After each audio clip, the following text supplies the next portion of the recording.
రాహుల్ గాంధీ గారు భారత్ జోడో యాత్ర అని బయలుదేరింది అక్కడ మణిపూర్ లో. ఆయననేమో భారత్ జోడో అంటున్నారు. ఆయన పార్ట్నర్స్ అందరూ రాహుల్ కు చోడో అని చెప్పి వెళ్ళిపోయి వాళ్ళందరూ ఎవరి దుకాణం వాళ్ళు పెట్టుకుంటా ఉన్నారు. ఎందుకంటే వాళ్ళకి అర్థమైపోయింది కాంగ్రెస్ పార్టీతోని కాదు, బీజేపీని ఓడగొట్టాలి అంటే కాంగ్రెస్ కు ఆ సత్తా లేదు, కాంగ్రెస్ వల్ల కాదు. అందుకే ఇవాళ ఒక్కొక్కరుగా వెస్ట్ బెంగాల్లో మమతా బెనర్జీ గారు వెళ్ళిపోయినారు.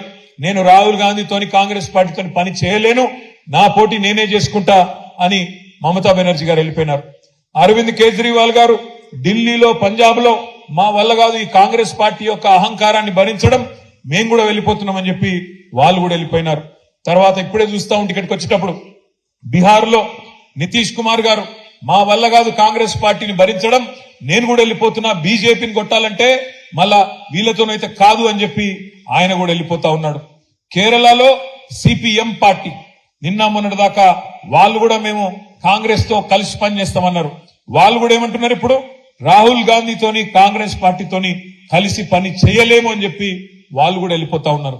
అందుకే ఇవాళ మనం ఈ దేశంలో ఈ రాష్ట్రంలో ఉండే ప్రజలందరికీ మనం చెప్పాల్సింది ఒకటే, బీజేపీని ఆపాలంటే, మోడీని ఎదుర్కోవాలంటే కాంగ్రెస్ పార్టీతోని రాహుల్ గాంధీతోని కాదు.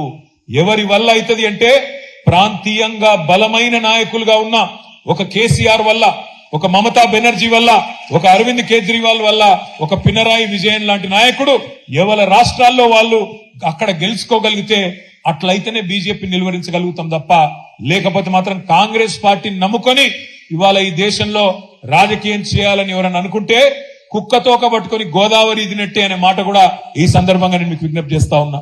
ఎందుకంటే మోసం కాంగ్రెస్ నైజం, మోసం చేయడమే వాళ్ళకి తెలుసు.